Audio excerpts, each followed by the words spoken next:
I'm so sorry, my battery has decided to die. So this is the second part of my presentation. The Asian advantage. White privilege is negated by the high educational attainment of Asians. Then on the other hand, when talking about the Asian population, they tend to make more money than the white population. This is shown in Table 3.5 on page 67. These tables have shown the relationship between a person's race and their income. So when talking about income, educational attainment is limited by gender and race in the employment force. The term Hispanic and Asian and Pacific Islander are a problem due to the fact that they cover people from a vast area.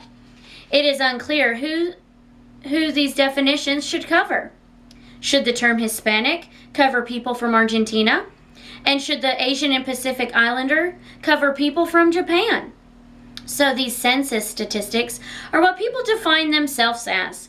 Even though this classification is difficult to determine, Table 3.5 and 3.6 summarize the differences in the median household income and the educational attainment by racial categories, and this is on page 67. These statistics do show a relationship between income and educational attainment, but the relationship between gender and race in the labor market is limited. To ensure equal pay and equal work, there will need to be laws set up to make sure there is no discrimination happening. The National Education Summit states that high schools are becoming the frontline battle for the economic future.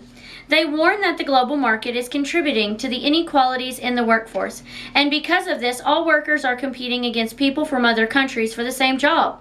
When a company needs a highly qualified person to fill a position and they are available in the United States, then the company will stay. But if they cannot find that person, the company will look in other countries for this person. The results from this is the increasing income of Americans with the skills needed for high-paying jobs in the global economy will decline in wages for these competing for the low-wage jobs. The summit reports that high schools are dividing line between those workers whose incomes have been rising and those whose incomes have been declining. Are the rich getting richer? This is a question the census has posed. Yes. According to the census on page 69 in Table 3.7, the rich are getting richer. When looking at the table, you can clearly see that the only groups whose income went up were the upper class, while the lower and middle classes declined. Why this increase, you ask? Because the composition of households is an important factor, with a decline in married coupled households and an increase in single parent and non-family households, which typically have lower incomes. Then, on the other hand, the summit also states that high schools are not fully preparing students for the competition in the global labor market, rich and poor school districts. If you want to know about a good school district in your area, just ask your local real estate agent. Usually the housing in these areas is priced over the average buying power of low-income families. This is a form of economic segregation, which contributes to the inequalities of educational outcomes.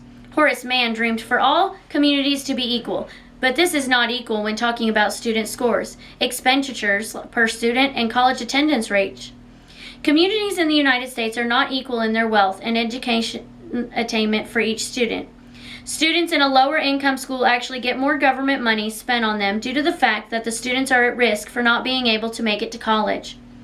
Parents usually look at school information when determining where to buy a house and where to send their children to school. Because of this, educational attainment is not always the same for everyone. When looking at Table 310, one can see that money spent per student is $10,768 in school districts with fewest students from families below the poverty level. On the other hand, districts with the highest percentage of students from families below the poverty level are only $10,191 per student. The other factors other than educational expenditures that determine the educational quality of the school districts include college attendance, test scores, and test scores. Childhood poverty falls on the African Americans and the Hispanic families. Social class as high-risk students. In the last century, the term disadvantaged, urban, and culturally deprived has come to classify students who might have academic disadvantages. The latest term is at risk. Poverty is one of the main factors of an at-risk student. The NCES and use the to determine these students that are at risk, and the factors they look for are parental education level, parental occupation, family income, and household items. The students on this list have parents who have a minimal level of education, low incomes, and a poor job status. A way to raise the number of at-risk students would be to raise the female incomes to equal that of the male incomes. The end of the American dream.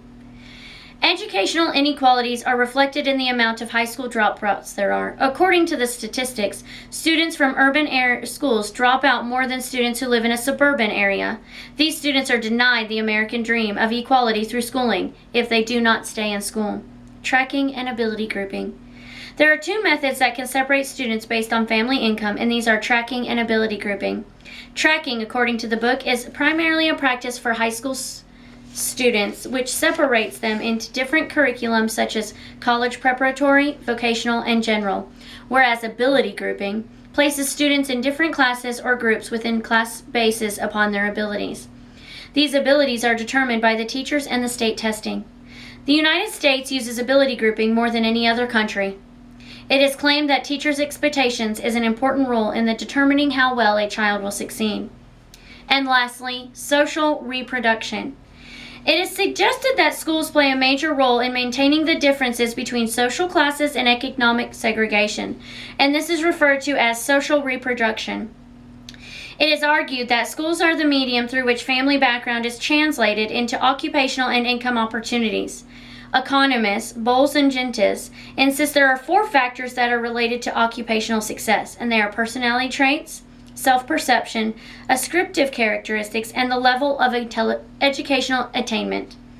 Because of the different levels of student backgrounds, low-income students tend not to achieve the same levels as education as rich students do. They also suggest that child-rearing patterns are reflected in the way students are treated at school. And that concludes Chapter 3 from Joel Spring's American Education. Thank you.